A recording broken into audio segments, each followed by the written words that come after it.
We all know that family relationships can be complicated, full of serious moments and difficult choices. That's why it's so important to hold on to the good times, the shared laughter, and the moments of joy. As the holidays approach, we've found the perfect way to do just that. It's the Advent Calendar 2025, Mom Jokes Audio and ebook. It's 24 days of clean, family-friendly humor perfect for men and women. It's a wonderful audiobook gift to bring everyone together for a simple daily laugh. Find the link in our pinned comment. And now read a story. My son's wife picked up the gift my daughter gave him and said, "Cheap, worthless trash," and then tossed it aside. That's the moment it all started. The moment everything changed. I'm Rita. I'm 70 years old. My husband, Ben, and I have been married for just over 50 years. We have two wonderful children, our son Christopher and our daughter Sarah. Or at least, I always thought of them that way. We were at Christopher's house for a family get-together. It wasn't even a holiday, just a let's all have dinner kind of thing. Ben and I always felt a little out of place at their home. It was one of those new, modern houses where everything is white or gray or chrome. It's so clean and perfect, you're almost afraid to sit on the furniture, afraid you'll leave a mark. It's beautiful, I suppose, but it's cold. It's not a home, it's a magazine. It's Diana's taste, of course. My daughter-in-law, Diana, well, she's a very successful business consultant. She makes a lot of money, and she never lets you forget it. She's sharp and smart, but she has a tongue that can cut glass. Ben and I, we're simple people. We worked hard our whole lives. Ben at the plant, me managing a doctor's office to build a comfortable life. We value different things. We value family and effort and history.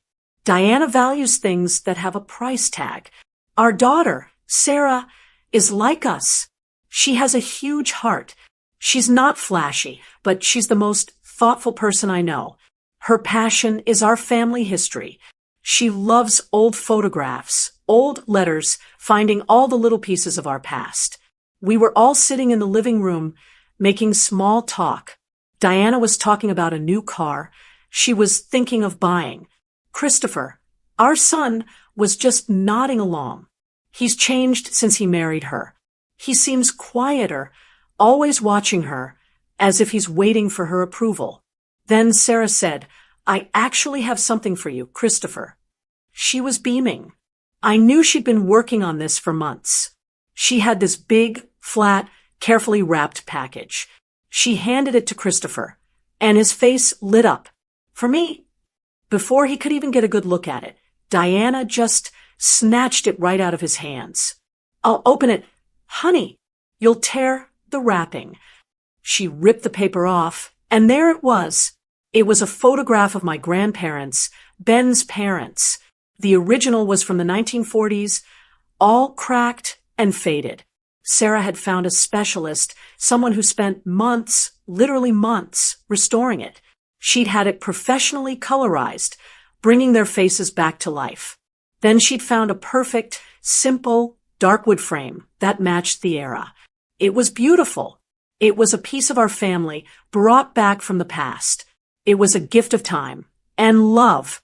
Diana held it up, one hand holding it by the corner like it was a dirty dish rag. Her nose wrinkled. "What's this?" she said. Her voice wasn't just confused. It was disgusted. Christopher started to say, "It's Grandma and Grandpa." "Cheap, worthless trash," Diana scoffed. She cut him right off. And then she tossed it. She didn't hand it back. She didn't set it down. She tossed it onto a glass and chrome side table. It landed with a terrible, sharp clatter that made the glass rattle. The talking just stopped. It was like someone had sucked all the air out of the room. I looked straight at my daughter. Sarah's face. Oh, her face just crumpled. She'd been so proud. She didn't cry, not then, but her eyes got bright, and she just folded in on herself. She was trying to become invisible. She'd put her heart into that gift, And this woman had just called it trash. Then I looked at my son. My son. The man Ben and I had raised. He was looking down at his plate. He just studied his fork like it held all the secrets of the universe. He didn't look at his sister. He didn't look at his wife. He didn't say a word. Not one. The silence from him was louder than Diana's insult. It was a betrayal. I felt this heat rise right up my neck. My blood was boiling. My mouth opened. I was going to say something. I was going to say plenty. I didn't care about her house, or her money, or her sharp tongue. You do not do that to my child. And then I felt it. Ben's hand on my arm. It was a tight, warning grip. I've known that grip for 50 years. It's the don't make a scene, Rita grip. It's the let it go grip. It's the we'll talk about it in the car grip. He was a peacekeeper, my Ben. Always had been. So I closed my mouth. I took a slow, shaky breath, the kind you take when you're trying not to scream. I swallowed every single word I wanted to say. I sat there on that cold, perfect sofa, and I smiled. It was the hardest smile of my life. But as I sat there, watching my daughter try to disappear, and my son refused to look up, something inside me just clicked. It was a cold, quiet little sound. A resolve. I held my tongue, just like my husband wanted. But I knew, right then, looking at Diana's smug face, this was not over. It was just the beginning. The awful silence in that room lasted maybe 5 seconds, but it felt like an hour. Diana, of course, was the one to break it. She just laughed, a short, sharp sound, and turned to Christopher. Anyway, as I was saying, the new Mercedes has a much better console. And just like that, the party was back on. People started shifting in their seats, clearing their throats. The conversation picked back up, strained and fake. But I wasn't listening. I was watching my daughter. Sarah sat there for another minute, staring at her hands in her lap. Her face was pale, all the light gone. Then she stood up, so quietly she was barely a whisper. "Excuse me," she murmured to no one in particular. I think I need to use the restroom." She walked out of the living room, past the kitchen, and down the hall to the guest bathroom. I waited. I counted to 30. I looked at Ben. He was staring into his drink. I looked at Christopher.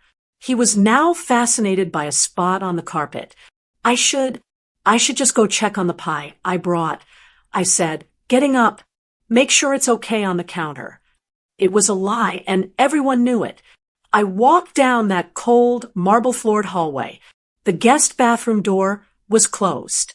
I stood outside, my hand hovering over the wood, afraid to knock. And then I heard it. It wasn't a loud, wailing cry. It was something worse. It was a small, muffled sob. The sound of someone trying desperately to be quiet, stuffing their pain down, so no one else would be inconvenienced. The sound of my child, my grown-up, 40-year-old daughter, hiding in a bathroom, so she wouldn't make a scene. That sound, it broke something in me. My anger from before, that hot flash, it cooled down. It turned into something else. Something hard and heavy and permanent. I didn't knock. What was I going to say? "It's okay?" Because it wasn't. "Don't cry?" She had every right. So I just stood there, a 70-year-old woman, helpless outside a bathroom door, listening to my daughter's heart break. After a moment, I heard the water run. She was washing her face. I turned and walked back to the living room before she could come out and see me. I sat back down on that stiff white sofa, and I looked. I really looked at the two men in my life. First, my son, Christopher. He was actively avoiding my gaze. He had picked up his phone, pretending to read an urgent email, a little half-smile on his face, as if it was all just business. He, who used to build forts in the living room with his sister. He, who she used to defend to all her friends. He had sat there, not 5 feet away, and let another person, his wife, call his sister's gift trash. He had let her be humiliated. He hadn't said a word. He hadn't even flinched. He chose his wife's casual cruelty over his sister's very real pain. It wasn't just weakness. It was a choice. Then I looked at my husband, Ben. He caught my eye as I sat down. He had that look on his face. The tight-lipped, "This is unfortunate" look. He was angry, I could see that. But he was still sitting there. He was still keeping the peace. His hand on my arm hadn't been to protect me. It hadn't been to protect Sarah. It had been to manage the situation, to stop me from making it worse. He had silenced me, just as surely as Diana had silenced Sarah. He was a good man, my Ben, but in that moment, his passivity felt like a betrayal. He was supposed to be my partner. He was supposed to be Sarah's father. His job wasn't to keep the peace. It was to protect his family. And I realized my anger wasn't just for Diana. I was furious with Diana, of course. She was cruel and arrogant and empty. That was the easy part. But I was also furious with Christopher. The disappointment I felt for him was so deep it ached. He was our son. We had raised him to be better than that. And, God help me, I was furious with Ben, my husband of 50 years. He had chosen quiet over right. He had chosen to let our daughter be wounded rather than risk a confrontation. I looked at the three of them, the bully, the coward, and the peacemaker, and I realized that in this Sarah and I were completely and utterly alone. This wasn't just a rude comment. This wasn't a simple family spat. This was the symptom of a disease that had been growing in our family for years. Diana's disrespect, Christopher's weakness, and Ben's and my own silent willingness to let it go to avoid a fight. Sarah came back into the room. Her eyes were red and puffy, but her head was high. She was a strong woman, my daughter. She sat down, a little apart from everyone else, and didn't say another word for the rest of the evening. The rest of the dinner was a blur of polite, meaningless chatter. I don't remember what we ate. I just remember the clinking of silverware and the sound of Diana's voice, going on and on. I smiled. I nodded. I passed the salt. But inside, that cold, heavy thing was settling in my stomach. The resolve from earlier was no longer just a feeling. It was a plan. That whole night. And the next day, I just kept replaying that moment in my head. Diana's sneer. The clatter of the frame. Christopher's silence. It made me think about the life Ben and I had built. We started with nothing. When we got married 50 years ago, our first apartment had secondhand furniture that didn't match and a kitchen, so small you could barely turn around. Ben worked his whole life at the plant, long hours, coming home with grease under his fingernails, but a steady paycheck in his pocket. I managed a busy doctor's office for 30 years, juggling patients and schedules and billing. We were frugal. We had to be. We weren't poor, but we never had money to just throw around. We were the generation that saved. We bought a small, sturdy house, and we've lived in it ever since. We saved up for a new used car, not a brand new one. We went on one good family vacation to the beach every summer, packed into the station wagon, with coolers full of sandwiches I'd made. Our children, Christopher and Sarah, they grew up in that life. We taught them, or we thought we did, that your worth isn't in what you own. It's in who you are. It's in your word and your work ethic and how you treat your family. We taught them that the best gifts aren't the most expensive ones. They're the ones that show you were thinking about the other person. I remember Sarah, for my 50th birthday, spent 6 months writing down every story I'd ever told her about my mother. She put them in a simple hand-bound book. It probably cost her $10 for the materials. It's the most precious thing I own. And Christopher, before he met Diana, he was the same. He built Ben a new workbench. in the garage 1 year for Father's Day, just from salvaged wood. Ben still uses it every day. That's the currency our family ran on. Love, effort, history. Sarah's gift. That restored photograph. It was the perfect symbol of everything we value. It was taking something old, something from our roots, and treating it with care. It was giving it new life. It was a gift of time and thought. It was, in its own way, a love letter to our family. And Diana had called it trash. That's when I started connecting the dots. I started thinking back over the last 7 years, ever since she came into our lives. It wasn't just this one awful moment. It's been 1,000 tiny, cutting remarks. A war of 1,000 paper cuts. I remembered the first time she and Christopher came to our house for dinner after they got engaged. Our home is, well, it's our home. It's comfortable. The sofa is broken in. The furniture is the same set we bought in 1985, and it's in great condition because we took care of it. Diana walked into our living room, and I saw her eyes just scan, like she was an inspector. She ran her finger along the arm of our sofa and said, "Oh, this is so vintage." She said it with a little tight smile, but her tone made it clear. She meant old. She meant dated. She meant worthless. I'd never felt ashamed of my own living room until that moment.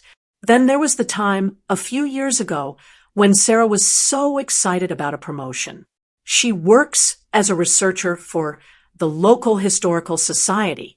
It doesn't pay a lot, but she loves it. She was telling the family all about a new exhibit she was curating. Diana had listened, looking bored, and then said, "Oh, that's sweet, Sarah. A little hobby to keep you busy." She didn't even look up from her phone. "You're so smart, though. You could actually monetize that. I know a guy in corporate branding. You could be making 6 figures. She said it like she was giving Sarah charitable advice, as if my daughter's passion, her career, was just a silly little craft project. It made Sarah's accomplishment feel small and foolish. I saw it clearly now. All those little jabs, all those patronizing comments. It wasn't just a clash of personalities. It was a clash of values. In Diana's world, if something doesn't have a high price tag, it has no value. Our home, Sarah's career, and now, a priceless piece of our family's history. She wasn't just being rude. She was actively, deliberately devaluing everything our family stood for.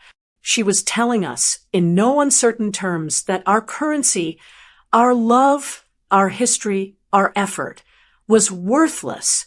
By calling that gift trash, she was calling us trash. And as I sat there, the memory of my daughter's quiet sob in the bathroom came back to me. I thought of my son, who had traded his family's values for a new, shiny, expensive life. I thought of that, and I knew Ben was wrong. This was not something to let go. This was not something we could keep the peace about, because the peace was already broken. It had been broken for years. We just hadn't been willing to admit it. Need a good laugh this holiday? Check out the Advent Calendar 2025, Mom Jokes audio and ebook. Link in the pinned comment. I couldn't sleep that night. I just lay there in the dark, next to Ben. He was snoring softly, but I was wide awake. Every time I closed my eyes, I'd see it, that frame, clattering on the glass table. I kept thinking about what I'd realized. That clash of values. How, to Diana, our whole life was just dated. Our home, our daughter's job, our family's history. And I kept thinking about money.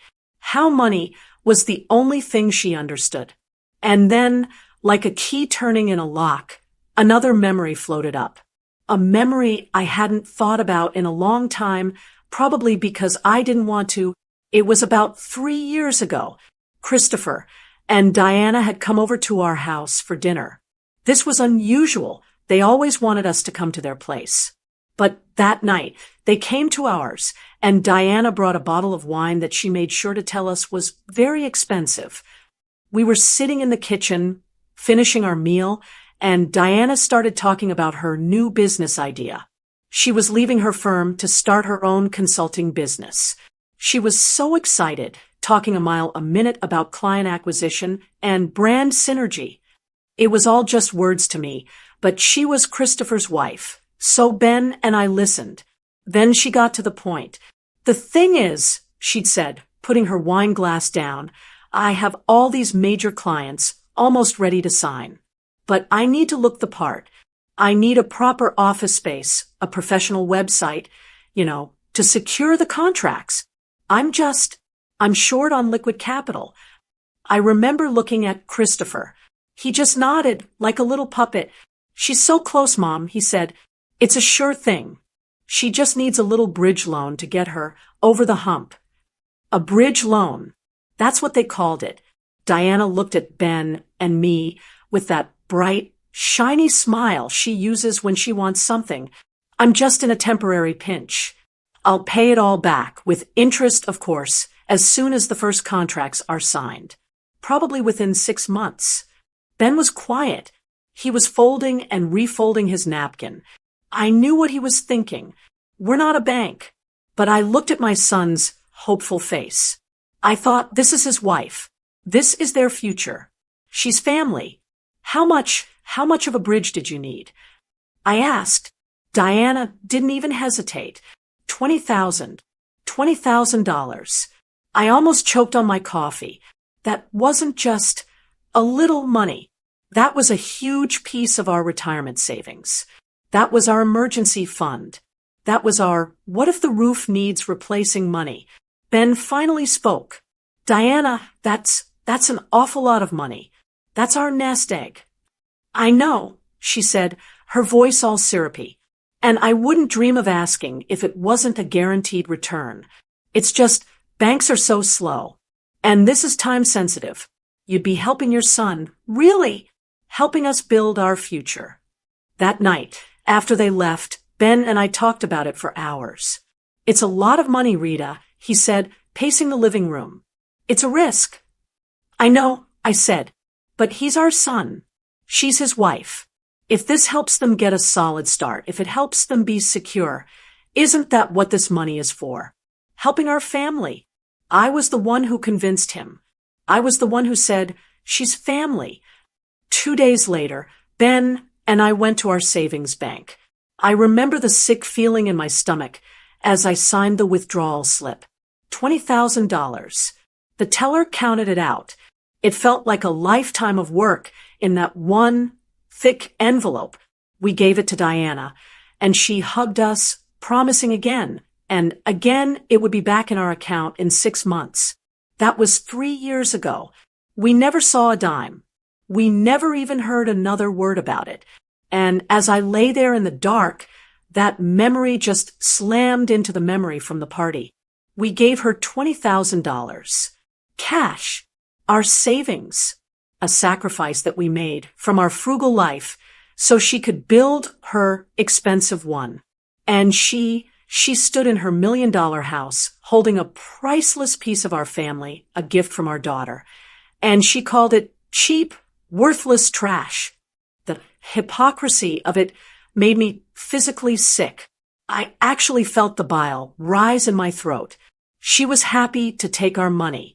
Our cash was valuable enough for her.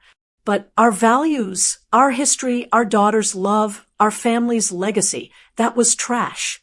And in that instant, everything became perfectly clear.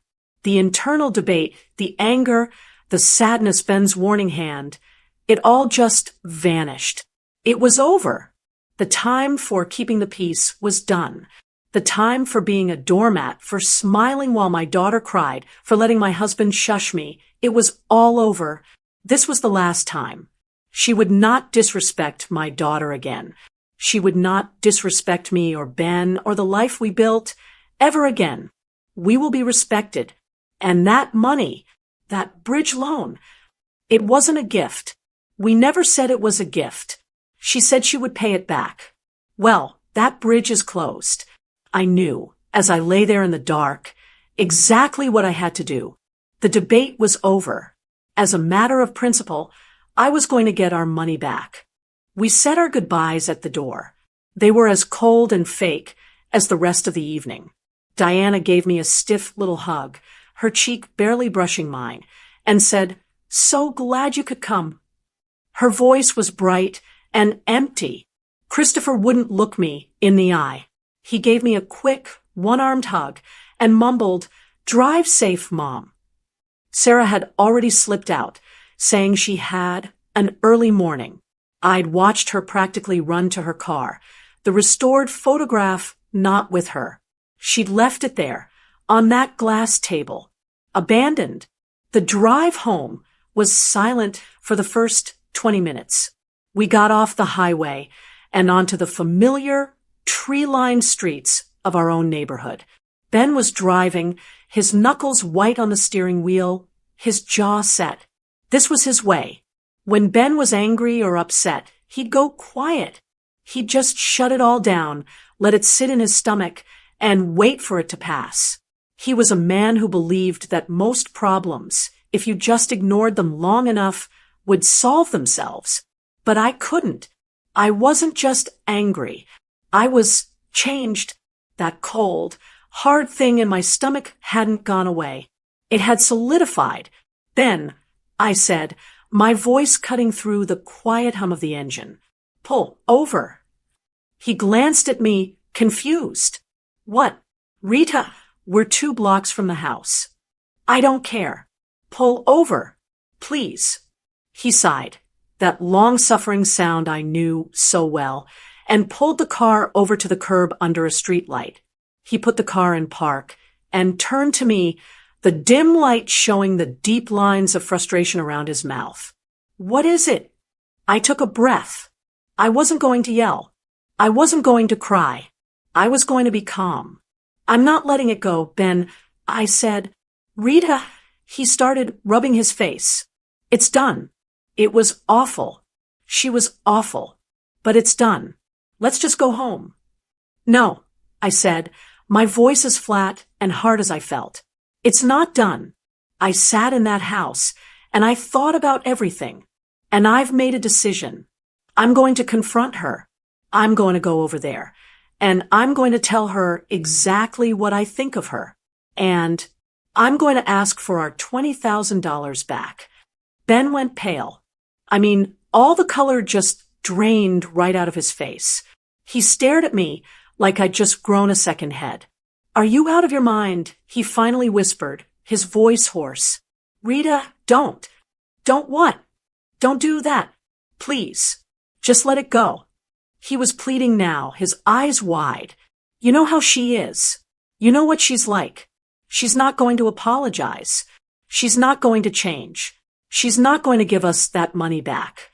You're poking a hornet's nest." "Good," I said. "It's time someone did." "No, you don't understand." He was gripping the steering wheel so hard his hands were shaking. "You're going to start a war, Rita, a family war.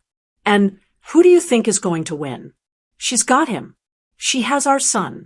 He'll take her side. He already did tonight. You saw him. He sat there and he said nothing." His voice was getting louder, filled with a kind of fear I hadn't heard in a long time. "You go over there. You demand money. You yell at her. You'll lose him," he said, his voice cracking. "We'll lose him for good. He'll stop calling. He won't come for Thanksgiving. He won't. He'll just be gone. And he'll take it out on Sarah, too. He'll blame her for all of it. This will split them. Rita, right down the middle, forever."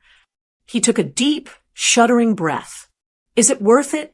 Is your pride worth losing our son? Is that money worth it? Sometimes you just have to swallow it. You swallow your pride to keep the family, to keep the peace. It's what you do." I just looked at him, my husband of 50 years. This man I had built a whole life with. He wasn't a bad man. He was just scared. He was terrified of losing his son, and he was willing to sacrifice anything and anyone to stop that from happening. Even his own daughter. He was asking me to choose. It was that simple.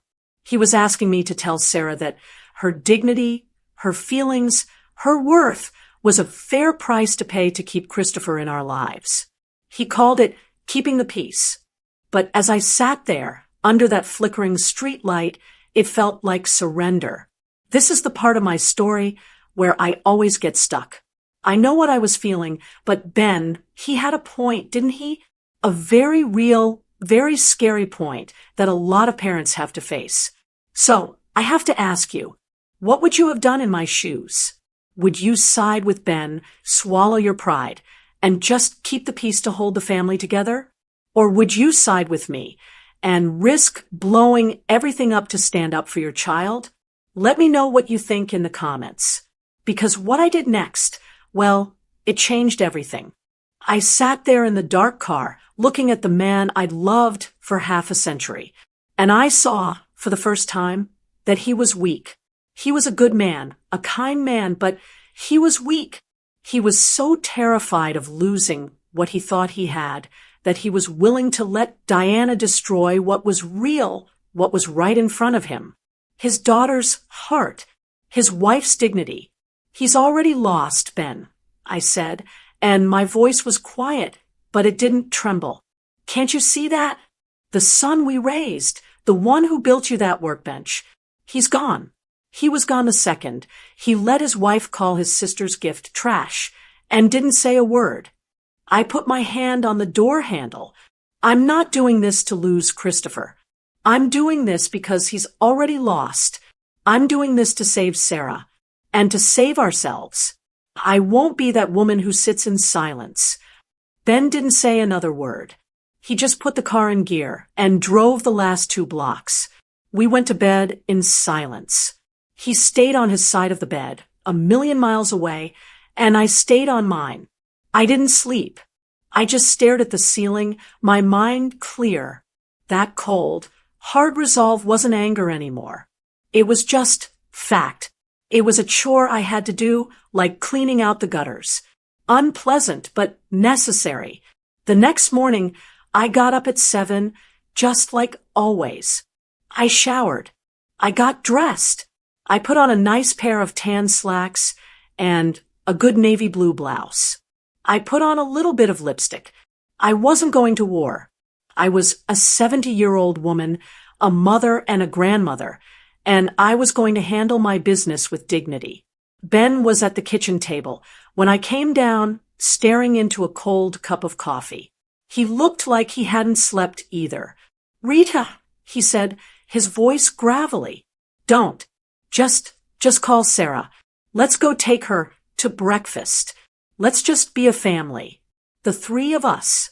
"I have to, Ben," I said, picking up my car keys from the hook. "He'll never forgive you for this." "Maybe," I said, "but I'll never forgive myself if I don't." He didn't try to stop me again. The 10-minute drive to their house was the longest of my life. My hands were shaking on the steering wheel just a little. My stomach was in 1,000 knots. What if Ben was right? What if this was the last time I'd ever be allowed to see my son? What if I was about to burn my whole family to the ground over? Over what?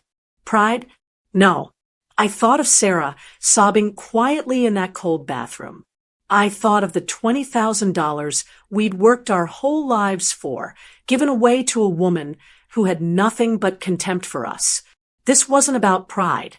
This was about respect. I pulled into their perfect paver-stone driveway.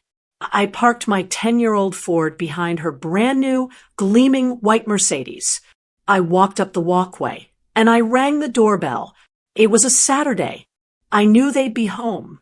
After a long moment, the door opened. It was Diana. She was in a silk robe, holding a giant mug of coffee. Her hair was piled on top of her head. She looked surprised, and then immediately annoyed. "Rita," she said, her voice flat. "It's 10 in the morning. What are you?" "I'm not here for coffee, Diana," I said. I didn't raise my voice. I just spoke clearly. "I'm here to speak to you and to Christopher. Together. May I come in?" She was so thrown off by my tone, she just stepped aside. I walked past her into that cold, white living room, the scene of the crime. The framed photograph was gone from the side table. I wondered if she'd thrown it in the garbage. The thought just made my spine straighter. "Christopher," she yelled up the stairs, "your mother is here." He came down a minute later, pulling on a sweatshirt, looking confused and rumpled.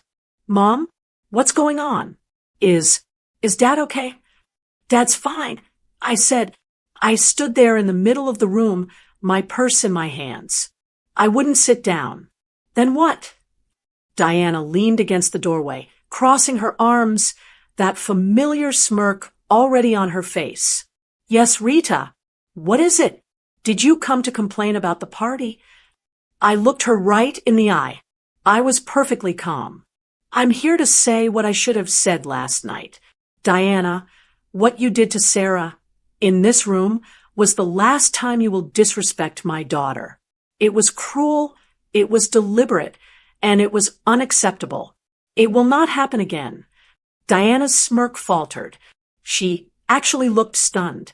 Then she let out that sharp, barking laugh. "Are you kidding me? You drove all the way over here to scold me because of that dusty old thing?" Christopher stepped forward, his hands up, that peacemaker in training look on his face. "Mom, come on. It was just, Diana didn't mean it like that. It was a misunderstanding." "No, Christopher," I said, and I held up one hand. He stopped talking. "I'm not finished. This is not a discussion. I'm telling you how it is." I turned my eyes back to Diana. "Ben and I have been thinking. It's clear that our family's values, the things we care about, the history, the effort, they aren't an investment you appreciate. So we've decided it's time to settle our accounts." Diana just stared at me. "What on earth are you talking about?" "The $20,000, I said, my voice as calm and steady as a rock. "The bridge loan you asked for 3 years ago. The one you were going to pay back in 6 months. Ben and I want it back. We need that money in our account by the end of the month." The silence in that room was absolute. Diana's jaw literally dropped. Her face went from mocking to white to a splotchy, furious red. Christopher looked like I had just slapped him across the face. Diana found her voice first. It was a shriek. You dare?" she screamed. "You come into my house after that, and you demand money? Are you insane?" "It was a gift," she yelled, pointing a shaking finger at me. "You gave us that money. It was a gift." "No, Diana," I said, not moving a muscle. "It was a loan. You said 6 months. It's been 3 years. We want it back." "You are a bitter, jealous, pathetic old woman," she spat. "That's what this is. You're jealous of me. You're jealous of this house. You're jealous that your son is more successful than you ever were. You're trash. Just like that stupid picture." I didn't flinch. I just looked at Christopher. He was just standing there, frozen, looking back and forth between us. "Mom," he said, his voice pleading. "You can't be serious. You're doing this now. After all this time, you're bringing this up because of a picture?" And that was the moment my heart finally broke. "I'm bringing this up now," I said to him, "because last night you showed me exactly who you are. You sat there. You let her call your sister's heart trash. That picture, as you call it, was just the last straw. It was the moment I finally realized what she thinks of us and what you're willing to let her think. Get out." Diana screamed. "Get out of my house. You're done, you hear me? You'll never see a dime. And you'll never see your son again. Get out." I looked at her, raging and red-faced. Then I looked at my son, who was just standing there, paralyzed, saying nothing. "The end of the month, Christopher," I said quietly. Then I turned around, walked out the front door, and for the first time in a very long time, I didn't feel weak at all. Need a good laugh this holiday? Check out the Advent Calendar 2025, Mom Jokes audio and ebook. Link in the pinned comment. I had my hand on the car door handle when I heard him. "Mom, wait." I turned. Christopher was standing in the doorway, his face pale and his eyes wide. Diana was behind him in the shadow of the hall, her arms crossed, watching. "Mom, you're crazy," he shouted, his voice cracking. He took a few steps onto the driveway, his hands out like he was trying to calm a wild animal. You can't just do that. You can't just demand money. What is wrong with you?" I just looked at him. My son, he wasn't yelling to protect his sister.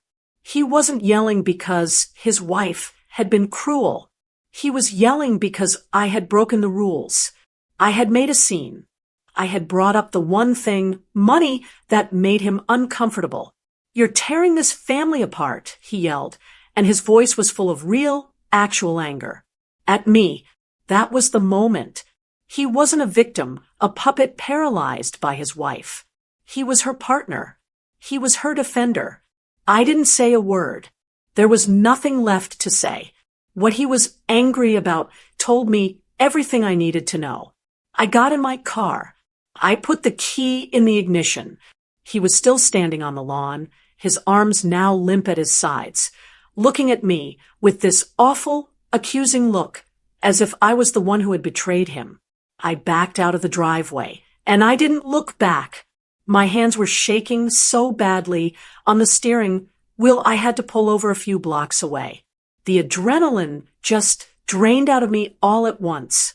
It left me feeling hollow and cold and unbelievably sad. I put my head on the steering wheel, right there on the side of the road. I didn't cry. I was past tears. I just felt old. I felt 70 years old. "He's gone," I whispered to the windshield. "My boy is gone." Ben was right. I had done it. I had started the war. And I had lost my son.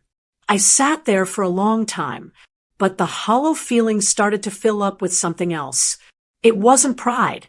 It wasn't even anger anymore. It was just quiet. The quiet of a decision made. I had chosen my daughter. I had chosen my self-respect. If that was the price, then I would just have to learn how to pay it. I started the car and drove the rest of the way home. When I pulled into our own driveway, Ben's face was pressed against the living room window, waiting. He had the front door open before I even got my keys out. He didn't ask, "How did it go?"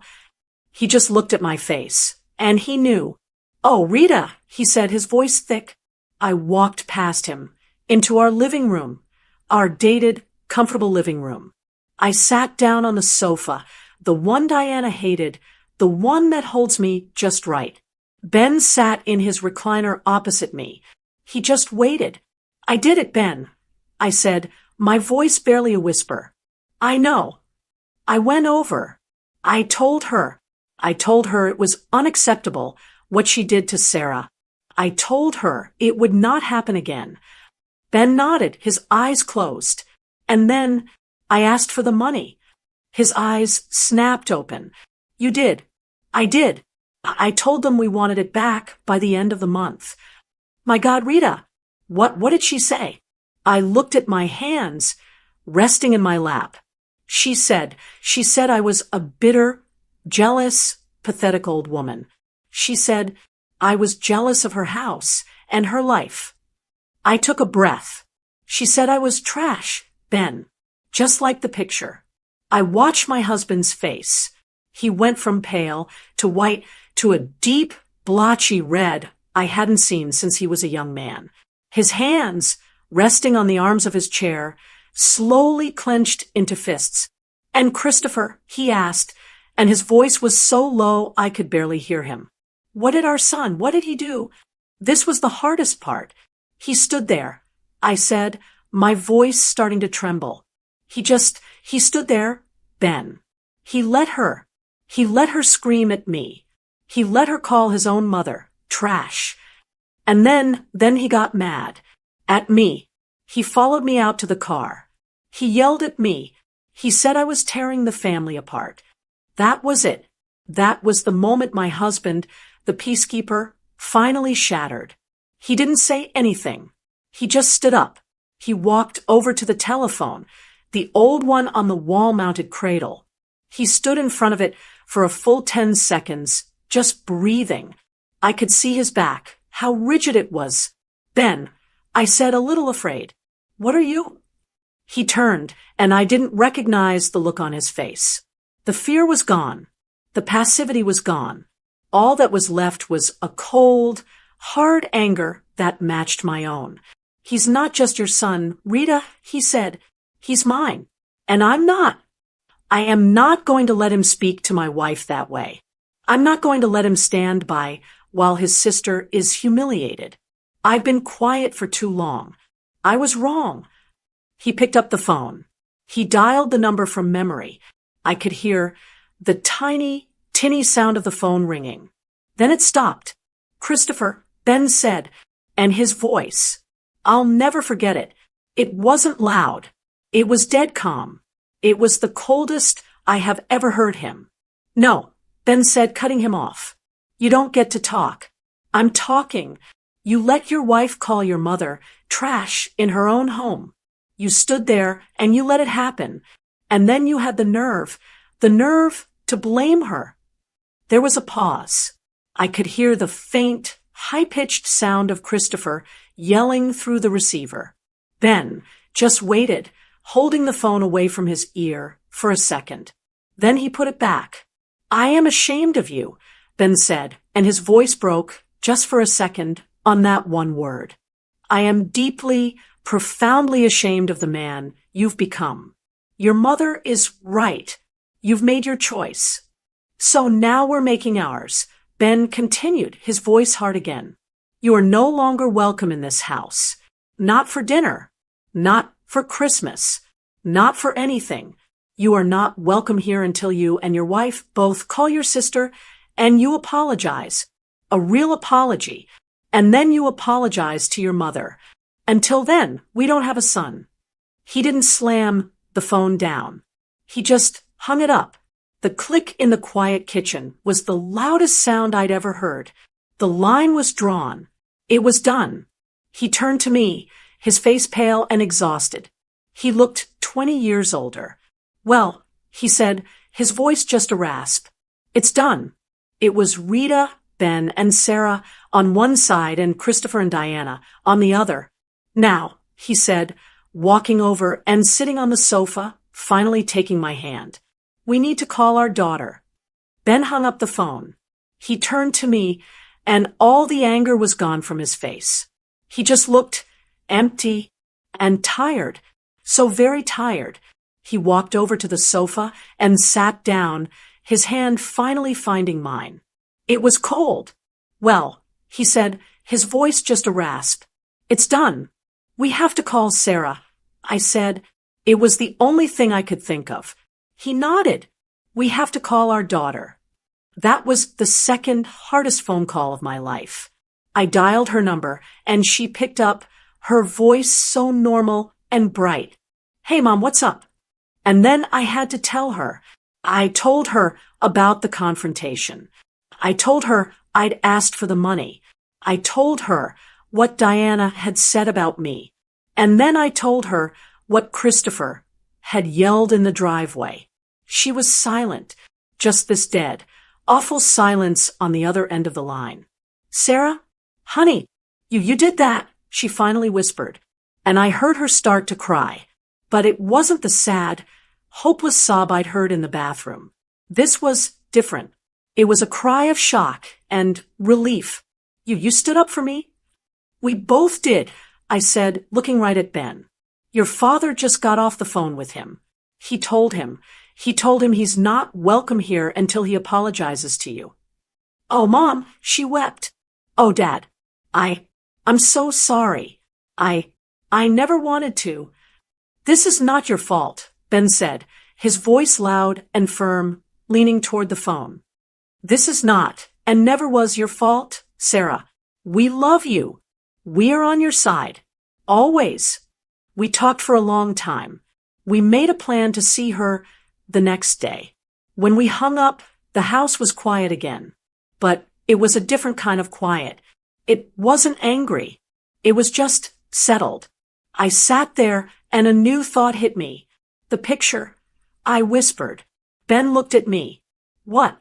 The photograph. Sarah's gift. I left it there. On that glass table. It's still there. Ben looked at the clock. He looked at me. Then he stood up. He grabbed his keys from the hook. No, it's not, he said. Ben, what are you? You can't go back there. Not now. I'm not going back to fight, Rita. I'm going to get my daughter's property. He was gone before I could argue. He was gone for 20 minutes. I paced the entire time. When his car pulled back into the driveway, he was carrying the framed photograph in one hand. He walked in, his face set. She opened the door, he said. She looked like she'd seen a ghost. Christopher was behind her. I didn't say a word. I just walked past her, picked it up off the table, and walked out. He held it up, looking at the faces of his own parents, restored by his daughter's love. This, he said, his voice thick, does not belong in that house. It belongs here. And we hung it, right there, in our dated living room over the fireplace, where it should have been all along. It looked perfect. The next 2 weeks were strange. It was a new, raw kind of grief. The phone didn't ring. Christmas was coming, and for the first time in our lives, we knew our son wouldn't be there. Then, about a week before the end of the month, a certified mail envelope arrived. It wasn't from a person. It was from a law firm. Inside, there was no letter, no note, no I'm sorry, or I hate you, just a cashier's check for exactly $20,000. It was a final act of spite. Diana had paid it, not because she was sorry, but because she was rich. She was paying us off so we could never hold it over her again. She was cleaning her ledger. I held that check in my hand, and it felt dirty, tainted. Well, Ben said, looking at it over my shoulder, what do we do with this? I don't want it. I don't want to put it back in the bank. It feels wrong. He was right. It wasn't our savings anymore. It was something else. And then, looking at the photograph over the fireplace, I had an idea. I know what we can do with it. I said, Ben, remember how Sarah has always dreamed of going to Italy? To see the little village your grandparents came from. Ben's face changed. A slow, real smile spread across his face, the first one I'd seen in weeks. Rita, he said, that's brilliant. The next day, we cashed that check. It felt like an exorcism. That evening, we took Sarah to dinner. We slid the bank receipt across the table. Sarah, Ben said, we want you to book 3 tickets to Italy. For you, your mother, and me. We're going to use Diana's trash money to go see our real history. That trip, it changed us. For 2 weeks, we weren't a broken family. We were just us. We ate pasta. We saw the old village. We drank wine. We watched Sarah's face, lit up with a joy I hadn't seen in years. It was as if that spiteful money was being washed clean, turned into good memories. The real test came a few months later. Thanksgiving.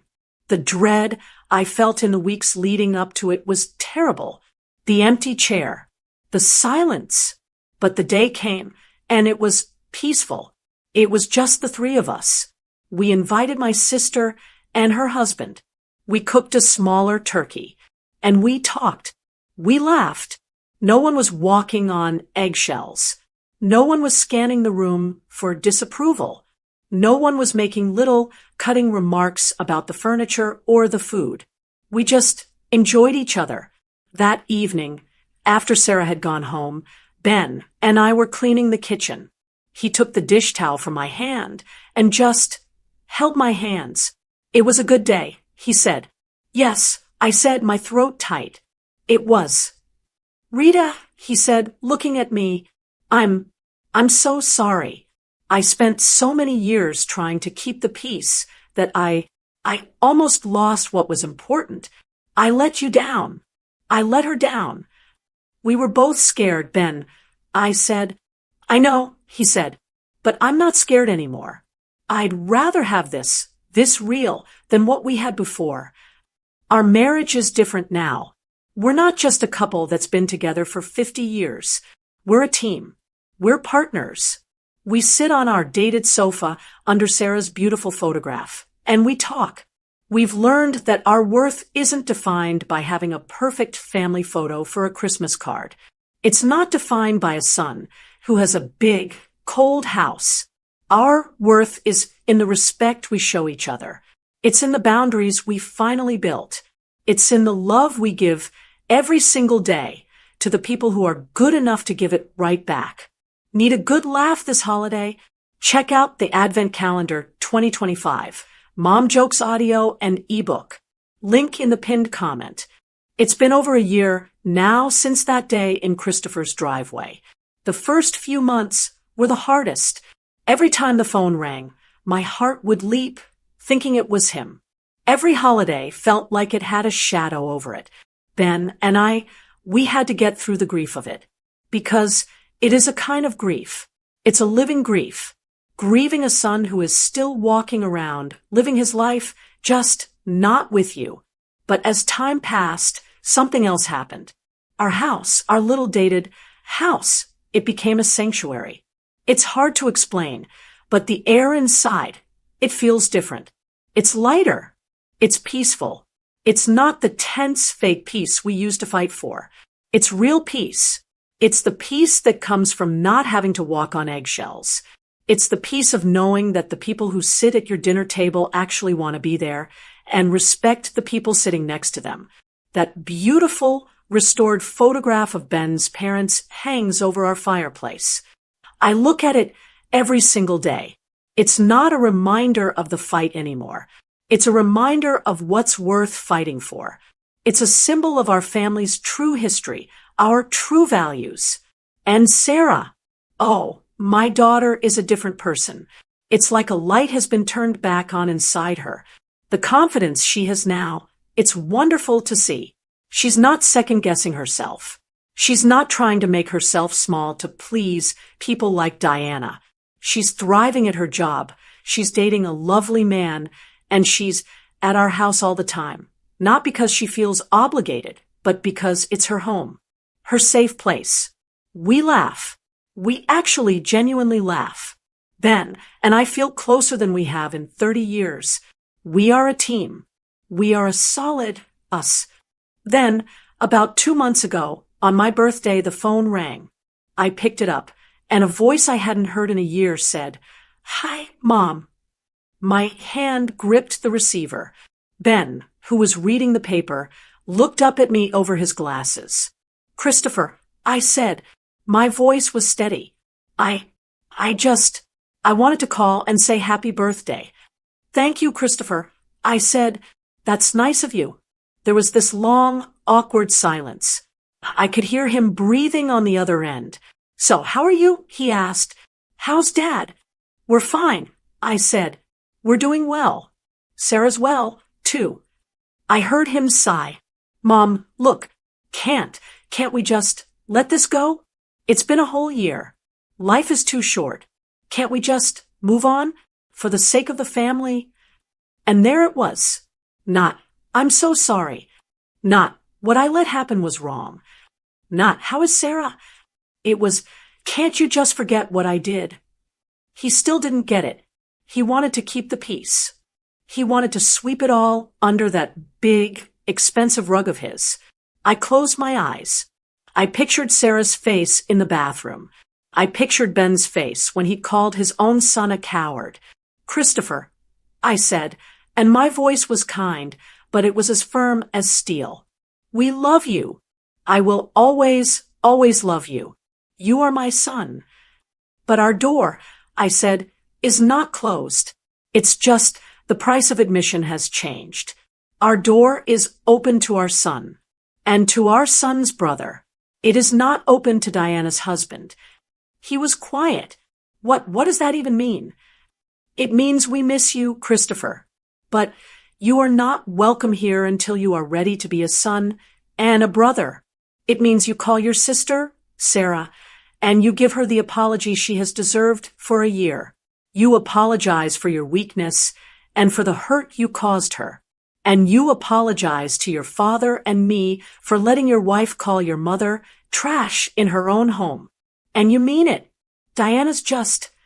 He stammered. She's stressed, Mom. It's just her way. No, I said, cutting him off, but gently. That's the last excuse, honey. We're done with excuses. We're only interested in apologies. He didn't say anything for a long time. I can't, he finally whispered. I know, I said, and my heart ached when I said it. I know, and that's why we can't either. I have to go, Mom. I know. I love you, Christopher. Goodbye. I hung up the phone. Ben was watching me, his eyes full of a sad, quiet understanding. He's not ready, I said. No, Ben said. He's not. And that's where we are. It's a sad ending, in a way, but it's also a new beginning. I learned the hardest lesson of my life at 70 years old. I learned that keeping the peace at all costs, well, it isn't peace at all. It's just a different kind of war. It's a quiet war you fight against yourself and against your own dignity. Now, our home is truly peaceful. It's small and it's dated and it has one less person at the holiday table. But it is filled with respect. It is filled with honesty. And it is filled with a love that doesn't ask you to make yourself smaller or quieter or less than you are. It took me 70 years to learn that, but I'm so glad I finally did. This was my story, and it was a hard one to tell. But I know I'm not the one who's been through something like this. So I have to ask you, have you ever had to make a hard choice between your children or been forced to choose between keeping the peace and standing up for what's right? Tell us your story in the comments below. They help all of us feel a little less alone. Need a good laugh this holiday? Check out the Advent Calendar 2025, Mom Jokes audio and ebook. Link in the pinned comment.